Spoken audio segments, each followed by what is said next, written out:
Les mamans sont à l'honneur aujourd'hui. Fête des mères oblige, une journée de témoignage d'amour et de reconnaissance. Naomi Musenga décède fin décembre 2017 à Strasbourg après un appel au SAMU pris à la légère. Aujourd'hui, sa famille dénonce une absence de réponse quant aux circonstances de sa mort et demande que justice soit faite. Bonsoir et bienvenue dans le 19h. Les mères célébrées aujourd'hui en Côte d'Ivoire et partout dans le monde. À Bingéville, ce sont 500 jeunes mères de différents quartiers et villages de la commune qui ont reçu de nombreux présents de la mairie. Une marque d'affection pour tout l'amour qu'elles témoignent aux autres. Elles sont les lauréates du concours Miss Aoulaba, organisé par l'association des femmes des Trois Cocotiers du quartier Sojefia Kouté dans la commune de Yopougon à l'occasion de la fête des mères. Selon la présidente de cette association, la fête des mères est une opportunité pour consolider la fraternité et la solidarité entre les membres. La première famille, c'est le quartier, la cohésion sociale. Elle doit être battante à faire des petits commerces pour que nous soyons autonomes. Nos valeureuses femmes, nos femmes dynamiques, je voudrais leur souhaiter bonne fête des mères. Et aussi, j'ai fait un clin d'œil à ma mère, Nena Poïblomaï Colette, qui a aujourd'hui 83 ans. Je lui souhaite bonne fête des mères. Pour le parrain, célébrer une maman, c'est reconnaître ses bienfaits en faveur de la famille dont elle est le premier pilier. C'est l'occasion de lui exprimer son amour et son affection. Et lorsque nous célébrons la mère, nous nous sentons tous concernés, quelles que soient nos responsabilités, quels que soient nos horizons. Alors nous sommes prêts à leur accorder tout le financement dont elles auront besoin afin de pouvoir mener leurs activités, des activités génératrices de revenus. Nous allons les accompagner aussi bien dans la formation que dans le financement et ensuite nous allons les suivre. Du côté de Yopougon, Niagon, plus de 900 femmes veuves étaient à l'honneur. Venues de plusieurs localités de Côte d'Ivoire, elles ont reçu des vivres, des non-vivres et des enveloppes d'argent. 350 000 francs pour certaines et 500 000 francs pour d'autres. Un don offert par l'ONG Petra Rock pour leur permettre d'entreprendre une activité génératrice de revenus. La valeur du don, 8 millions de francs CFA. Venir vers elles et leur donner le peu de moyens que nous avons pour qu'elles puissent se lever et travailler. Donc il faut qu'elles travaillent pour que aussi en retour, nous ayons des bons résultats, comme on le fait d'habitude, en donnant des congélateurs, en donnant des machines broyeuses à toutes ces femmes. Parce que la femme est autonome, les enfants vont manger et tout. Qui dit la femme, dit la famille, dit la Côte d'Ivoire. Les bénéficiaires ne manquent pas d'exprimer leur joie en remerciant la donatrice pour cet appui financier. Et nous voulons dire merci à la présidente P pour tout ce qu'elle est en train de faire pour nous. Celles qui font du commerce de peau de bœuf sur le marché, celles qui font le commerce de charbon, de bois, d'attiéké. Bon, c'est pour permettre à chacune vraiment de pouvoir se lancer de plus belle dans son commerce. L'ONG Petra Rock œuvre pour le bien-être des femmes veuves de Côte d'Ivoire depuis plusieurs années. Elle envisage offrir un toit à chacune de ses adhérentes. Dans la commune de Cocody et Yopougon, les mamans ont été aussi gâtées. Les femmes réfugiées n'ont pas été oubliées, des mamans qui n'oublieront pas de sitôt ce jour. Le réseau des experts européens département Afrique de l'Ouest n'a pas voulu rester en marge de la célébration de la fête des mères. Cette organisation, soutenue par le Sahara et l'ONG Les Amis de la Vie, a décidé de célébrer les femmes réfugiées en Côte d'Ivoire. Pour le représentant résident de cette structure, Sangaré Boubacar, il s'agit d'honorer ces femmes. Je disais toujours à maman, je ne te remercierai jamais assez. Et ça, c'est à l'endroit de toutes les mères. Mais celles qui sont dans des positions de vulnérabilité absolue, elles sont prioritaires.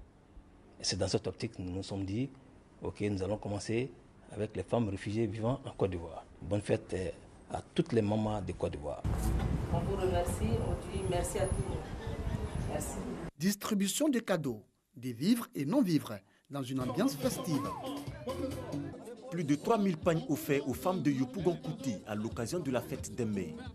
Un geste du président du club des amis Yobou Frank pour féliciter et remercier les femmes pour leur rôle important dans la société, plus particulièrement leur contribution dans l'éducation des enfants. Yobou Frank a invité les femmes à s'engager dans l'entrepreneuriat afin d'être autonomes et pouvoir mieux s'occuper de leur famille. Cette célébration de la fête des mères à Yopougon Kouté a vu la présence du sénateur de la région de Gbeke, Alain Kokotré.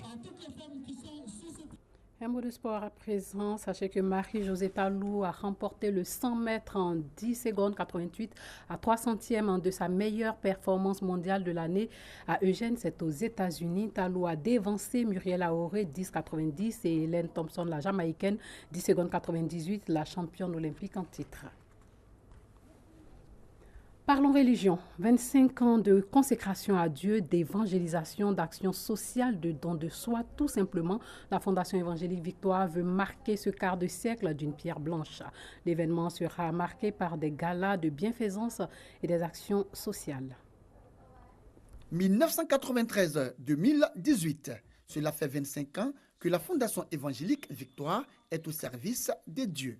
Pendant ces 25 années d'existence, plusieurs activités ont été menées tant au plan religieux que social. Pour nous, nous voulons nous arrêter un temps soit peu et nous souvenir de tout ce que Dieu a fait pour nous et voir l'accomplissement de tout ce qu'il nous a dit en 25 ans. Et pour marquer le coup de ces 25 années d'existence, 25 jours sont choisis par les responsables de la Fondation pour les festivités. Pour nous, un jour marque une année. Et donc, chaque jour va marquer chaque année que nous avons fait de marche avec le Seigneur. Créée le 1er juin 1993, la Fondation évangélique Victoire a pour mission de soutenir les assemblées et les serviteurs des dieux dans leur mission de propagation de la parole des dieux et de lutter contre la pauvreté. Son rôle est d'œuvrer également à l'édification spirituelle de ses membres.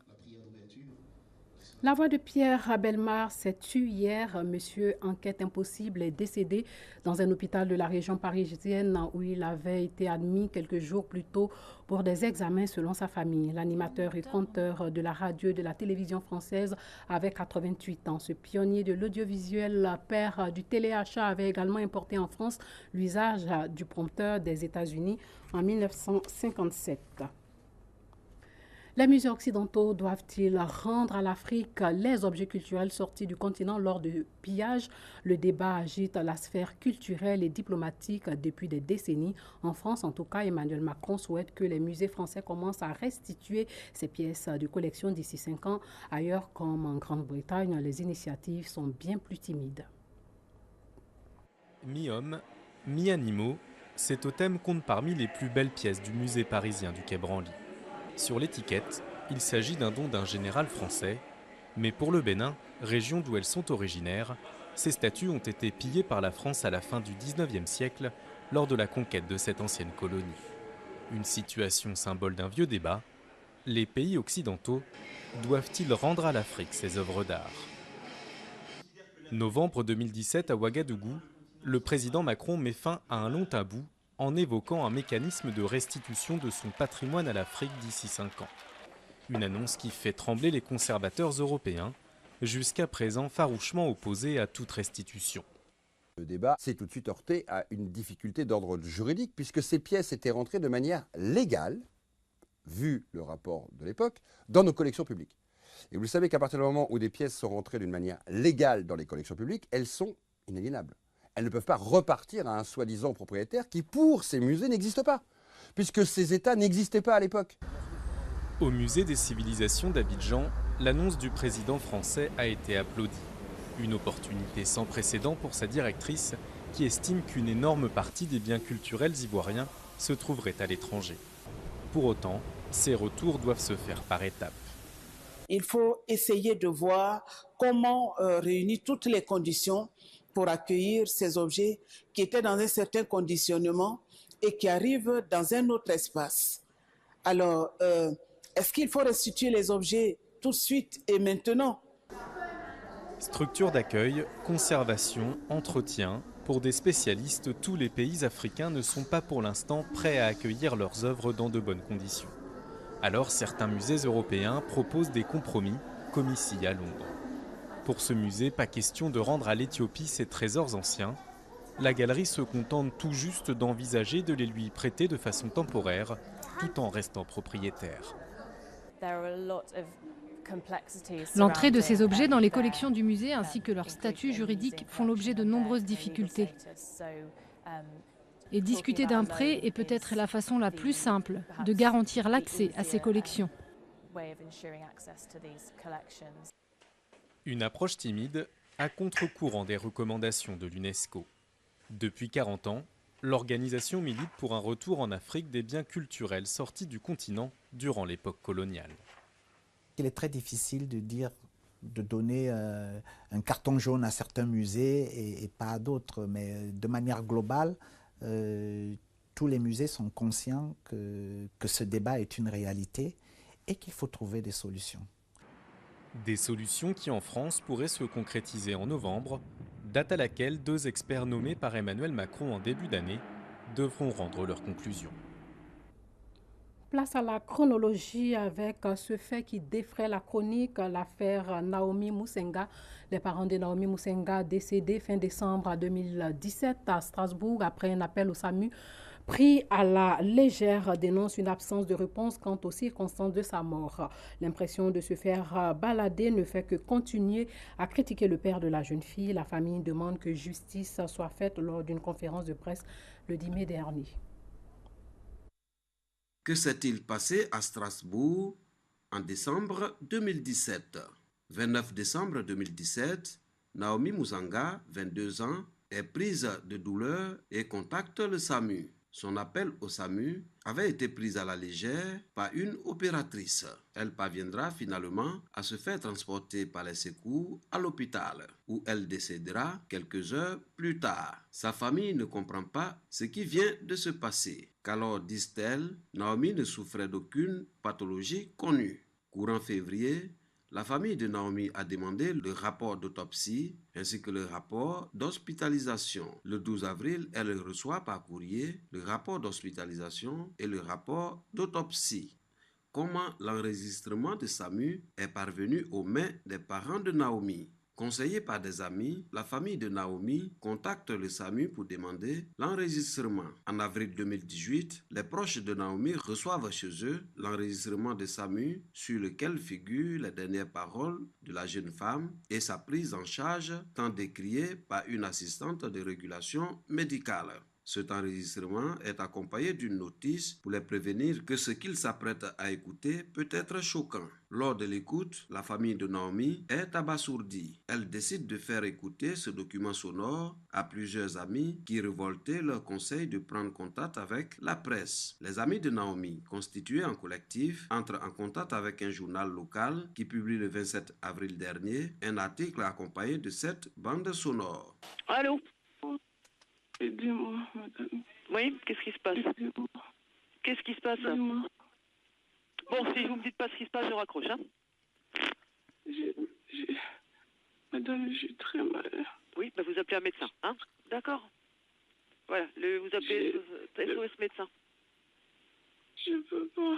Vous pouvez pas? Ah non, vous pouvez appeler les pompiers, mais vous pouvez pas. Oui, vous allez mourir, certainement un jour, comme tout le monde. Comment réagissent les autorités? Cet enregistrement et l'autopsie constituent une pièce centrale des différentes enquêtes ouvertes pour comprendre les causes de la mort de Naomi. Le 3 mai, les hôpitaux universitaires de Strasbourg ouvrent une enquête administrative interne. La ministre de la Santé demande l'ouverture d'une enquête de l'inspection générale des affaires sociales. Côté justice, le parquet de Strasbourg ouvre une enquête préliminaire du chef de non-assistance aux personnes en péril. Et après, le 23 mai, Moukol et Honorine Musenga, les parents de Naomi, rencontrent le directeur général des hôpitaux universitaires de Strasbourg. 6 mois après la mort de leur fille et 15 jours après la médiatisation de l'enregistrement de l'appel de la jeune femme au SAMU, le couple espérait enfin obtenir des réponses à ce drame. Mais pour maître Mohamed Achou, avocat de la famille Musenga, ce fut le rendez-vous de la frustration. Le 24 mai dernier, Agnès Buzyn, ministre français de la Santé, a déclaré sur France Inter qu'elle avait eu connaissance d'une dizaine d'affaires similaires à celle de Naomi Musenga et demandé aux différentes agences régionales de santé de lui faire remonter ce qu'elle avait à leur connaissance. Des affaires qui, selon la ministre de la Santé, ne peuvent pas rester dans un tiroir méconnu.